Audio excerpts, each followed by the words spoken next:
Hi everyone, my name is Nidhi Bhatnagar and welcome you all in this channel. तो आज की video में हम क्या सीखेंगे? आज हम करने वाले हैं सीताराम केसरिया जी द्वारा रचित पाठ डायरी का एक पन्ना। ये उन्हीं की डायरी का एक पन्ना है। बेसिकली इस चैप्टर में क्या है कि जब आज़ादी के लोग लड़ाई लड़ रहे थे ना, तो क्या हुआ था, 26 जनवरी 1930 को लोगों ने अपने आप को आज़ाद मान लिया था और पहला आज़ादी का दिवस मनाया था। उसके एक साल बाद, ठीक है, एक साल बाद फिर से आज़ादी का ये दिवस मनाया गया था। उसकी पुनरावृत्ति हुई थी कि भाई हम आज़ाद हैं। तो डेफिनेटली अंग्रेज़ उस समय थे, उन्होंने इस चीज़ का काफ़ी विरोध किया था, मारा था, पीटा था। इवन लेडीज़ कार्यकर्ता जो थी, महिला कार्यकर्ता जो थी, उनको भी काफ़ी, उनके ऊपर भी काफ़ी अत्याचार किए गए थे। और वो सब कुछ सीताराम केसरिया जी ने, क्योंकि वो भी उस समय एक पार्टिसिपेंट थे, ठीक है, उसमें उन्होंने हिस्सा लिया था, वो उन्होंने अपनी डायरी में लिखा हुआ है। ये सब उसी के बारे में है। तो चलिए अपना पाठ शुरू करते हैं। डायरी का एक पन्ना। घटना कब की है? 26 जनवरी 1931 की। 26 जनवरी, ठीक है, 1931 की बात चल रही है, राइट। 30 में पहली बार मनाया था, 31 में दूसरी बार मनाया था। आज का दिन तो अमर दिन है। अमर दिन क्या होता है?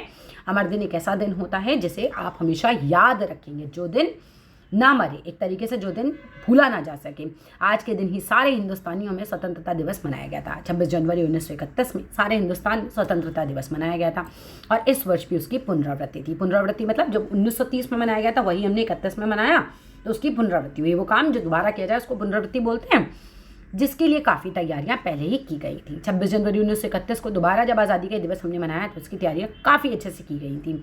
गत वर्ष अपना हिस्सा बहुत साधारण था, यानी पिछले साल सीताराम केसरिया जी बताते हैं कि हमारा हिस्सा बहुत ही साधारण था। मतलब हमने कुछ बहुत ज़्यादा काम उसमें नहीं किया था। जब हमने पहली बार आज़ादी का महोत्सव मनाया था तो मैंने बहुत ज़्यादा पार्टिसिपेट नहीं किया था। हमारा हिस्सा बहुत ही साधारण था, लेकिन इस वर्ष जितना हम अपना दे सकते थे हमने दिया था। यहाँ हम का मतलब एक तरीके से हो सकता है जितना अपने अपने मतलब मैं, मेरे साथी, एक तरीके से इस बार हमने बहुत ज़्यादा कंट्रीब्यूशन दिया था अपना। केवल प्रचार में ही 2000 रुपये खर्च किए गए थे। 2000 रुपये की रकम बहुत बड़ी रकम थी, उस समय लाखों रुपए के बराबर थी, समझ लो। तो सब हमने अच्छे से कंट्रीब्यूट किया था और हम इस महोत्सव को बहुत अच्छे से मना रहे थे। बेसिकली अंग्रेज़ों को ये एहसास दिलाने के लिए कि हम आज़ाद हैं, हम नहीं मानते अब आपकी सत्ता को, इस सब के लिए ये सब कुछ किया गया था। केवल प्रचार में ही 2000 खर्च किया गया था। सारे काम का भार अपने समझते थे, अपने ऊपर है। मतलब हम लोग ये अच्छे से समझते थे कि सारे काम का भार हमारे अपने ऊपर ही है, हम लोग करेंगे आपस में मिलजुल कर। और इसी तरह जो कार्यकर्ता थे घर घर जाकर समझाया था। इसी तरह जो कार्यकर्ता थे उनके घर जाकर समझाया था, ठीक है ना, कि भाई आपको ये काम करना है। कार्यकर्ता कौन होते हैं? जो कार्य करते होते हैं, ठीक है।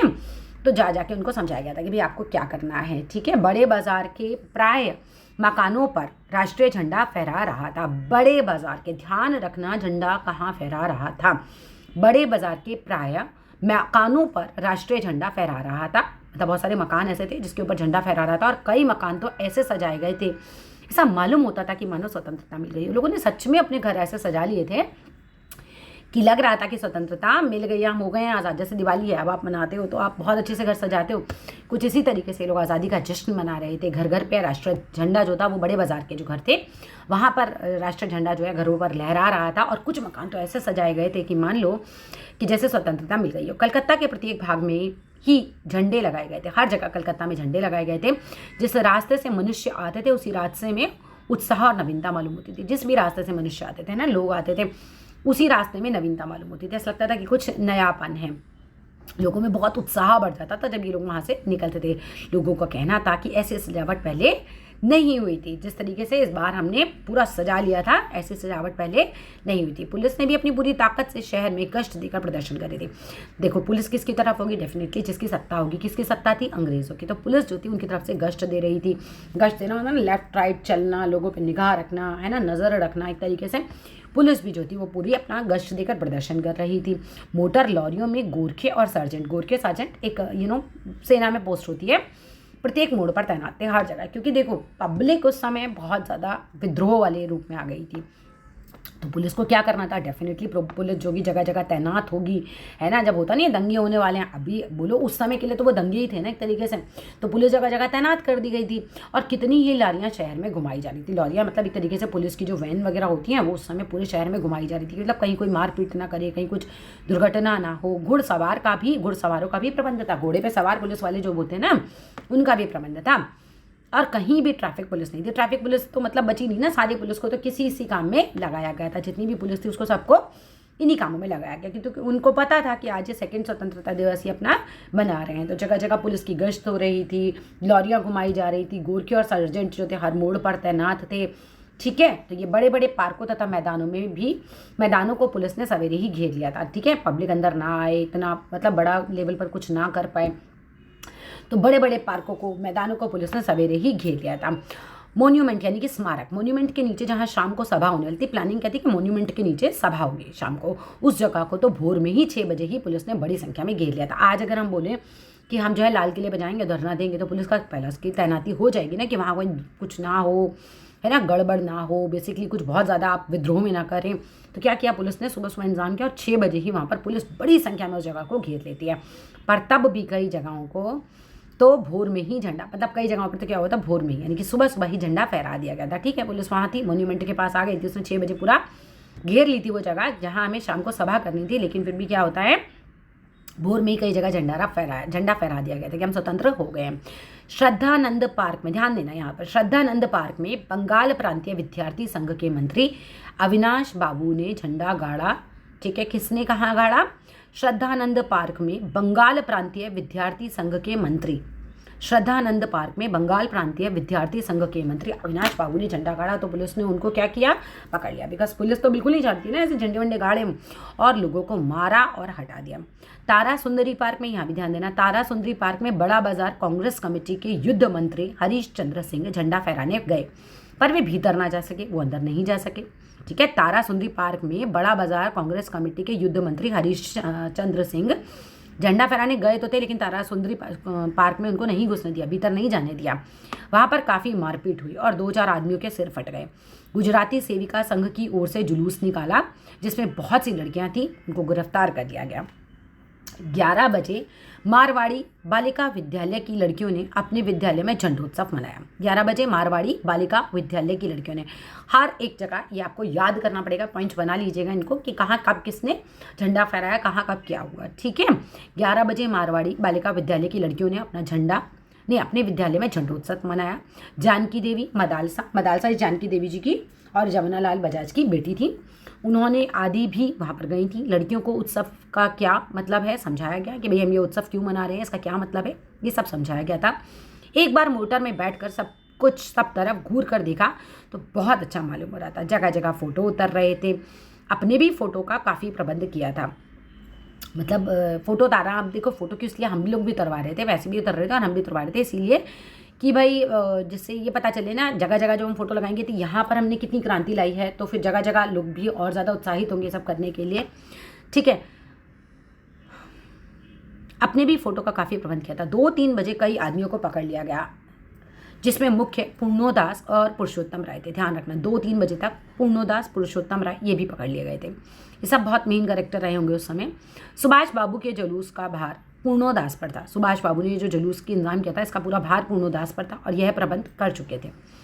स्त्री समाज अपनी तैयारियों में लगा था, लेडीज़ ने भी पार्टिसिपेशन दिया था अपना। जगह जगह से स्त्रियां अपना जुलूस निकालने की तथा ठीक स्थान पर पहुंचने की कोशिश कर रही थी। जगह जगह से, यहाँ से लेडीज़ आ रही हैं, वहाँ से आ रही हैं, वहाँ से आ रही है, वहाँ से आ रही है, सब जगह से वो लोग भी अपना जुलूस निकाल रहे थे, ठीक स्थान पर जहाँ उन्हें बताया गया था पहुँचने की कोशिश कर रही थी। मोन्यूमेंट के पास जैसा प्रबंध भोर में था, वैसा करीब 1 बजे नहीं रहा। सुबह तो पुलिस ने उसे पूरा घेर लिया था, लेकिन 1 बजे करीब ऐसा इतना इंतजाम नहीं रहा। इससे लोगों को आशा होने लगी, एक होप बंधने लगी कि शायद पुलिस अपना रंग ना दिखलावे, मतलब उतना मार पिटाई ना हो, उतना कुछ खराब ना हो, पुलिस अपना रंग ना दिखावे। पर वे कब रुकने वाली थी, पुलिस ने तो ऐसा कुछ नहीं था, उन्होंने तो लगाया होगा बहुत ज़्यादा, मतलब अत्याचार किया था उस समय।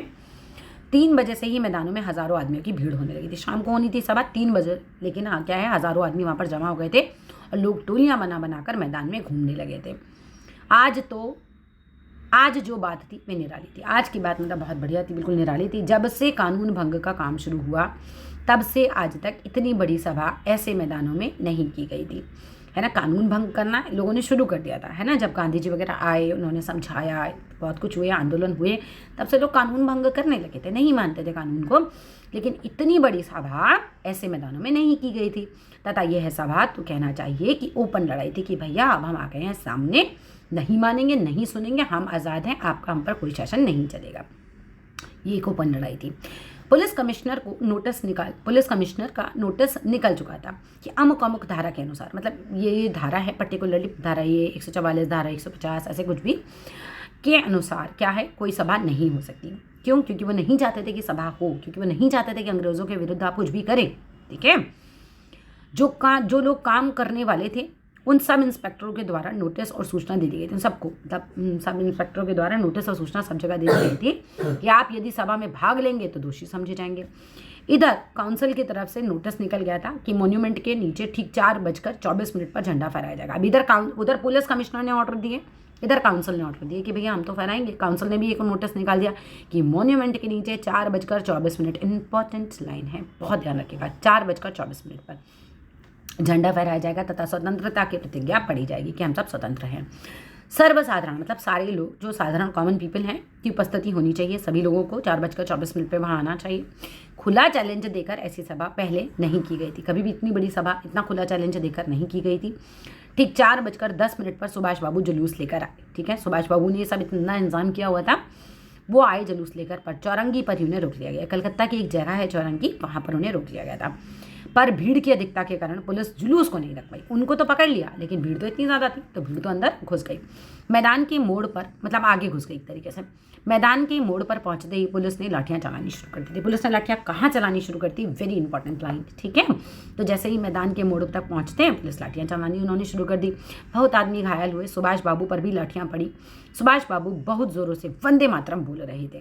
सुभाष बाबू क्या बोल रहे थे, ध्यान रखना है ना, ऐसे आ सकता है भारत माता की जय, हम करेंगे या कुछ भी, और वंदे मातरम, तो आपको टिक क्या करना है, वंदे मातरम वो बोल रहे थे। ज्योतिर्मय गांगुली ने सुभाष बाबू से कहा आप इधर आ जाइए, पर सुभाष बाबू ने कहा आगे बढ़ना है, तो वो तैयार ही नहीं थे अपने रास्ते से हटने के लिए भी, चाहे भले ही कुछ भी हो जाए। यह सब तो आपने सुनी हुई लिख रहे थे, यह सब तो अपने, मतलब हम लोग तो सुनी हुई लिख रहे थे, पर सुभाष बाबू का अपना विशेष मसला नहीं था। राइट, सुभाष बाबू बड़े जोर से वंदे मातरम बोलते थे। यह अपनी आंख से देखा है मैंने कि सुभाष बाबू जो थे उन पे लाठियां पड़ रही हैं, सब कुछ हो रहा है, फिर भी वो जोर से वंदे मातरम बोल रहे थे। पुलिस भयानक रूप से लाठियां चला रही थी। क्षितिज चटर्जी का फटा हुआ सिर देखकर और उनका बहता हुआ खून देखकर आंखें मिचाती थी।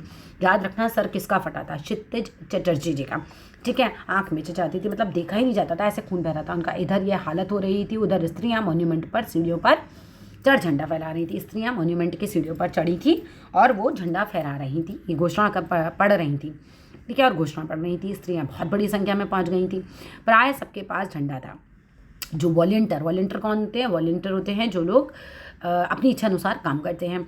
तो जो वॉलंटियर गए थे वे अपने स्थान से लाठियाँ पड़ने पर भी हटते नहीं थे, मतलब हम नहीं हटेंगे, हम आज़ाद हैं, हम नहीं सुनेंगे। अब सुभाष बाबू को पकड़ लिया गया और गाड़ी में बैठाकर लाल बाजार लॉकअप में भेज दिया गया। ठीक है, सुभाष बाबू को क्या किया गया, पकड़ लिया गया और लाल बाजार लॉकअप में भेजा गया। ध्यान रखना सुभाष बाबू जी को कहाँ भेजा गया था, लाल बाजार लॉकअप में भेज दिया गया था। कुछ देर बाद ही स्त्रियां जुलूस बनाकर वहाँ से चली गईं। ठीक है, साथ में बहुत बड़ी भीड़ इकट्ठी हो गई थी। बीच में पुलिस कुछ ठंडी पड़ी हुई थी, मतलब ठीक है पुलिस ने थोड़ी मारपीट कम कर दी थी। उसने फिर डंडे चलाने शुरू कर दिए, लेकिन थोड़ी देर बाद फिर डंडे चलाने शुरू किए और अब की बार भीड़ ज़्यादा होने के कारण बहुत आदमी घायल हो गए थे। धर्म तल्ले के मोड़ पर आकर जुलूस टूट गया। जुलूस कहाँ टूटा था, अगेन इंपॉर्टेंट है, धर्म तल्ले के मोड़ पर। करीब 50-60 स्त्रियां वहां मोड़ पर बैठी हुई थी।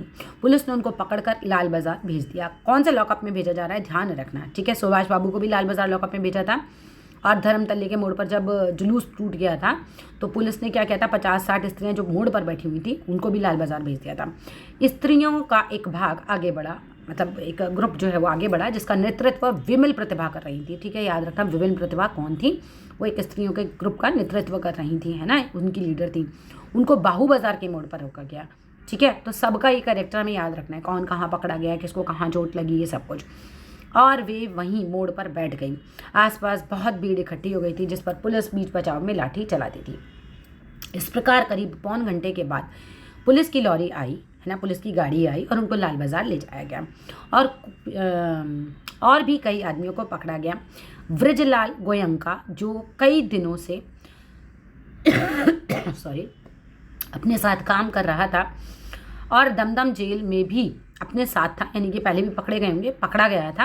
पहले तो वह झंडा लेकर वंदे मातरम बोलता हुआ मॉन्यूमेंट की ओर इतने जोर से दौड़ा कि वह अपने आप ही गिर पड़ा। ठीक है, और बहुत तेज़ भागा होगा वो, और उसे एक अंग्रेज़ी घोड़सवार ने लाठी मारी, फिर पकड़कर कुछ दूर ले जाने के बाद छोड़ दिया।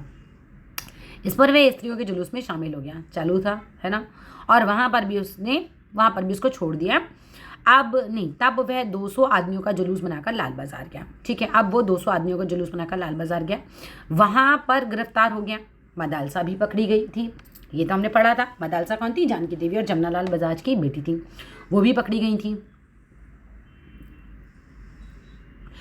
उससे मालूम हुआ कि थाने में मारा भी था उसको। सब मिलाकर 150 स्त्रियाँ पकड़ी, नहीं 105 स्त्रियाँ पकड़ी गई थी, 105 से 105, ये नंबर याद रखना।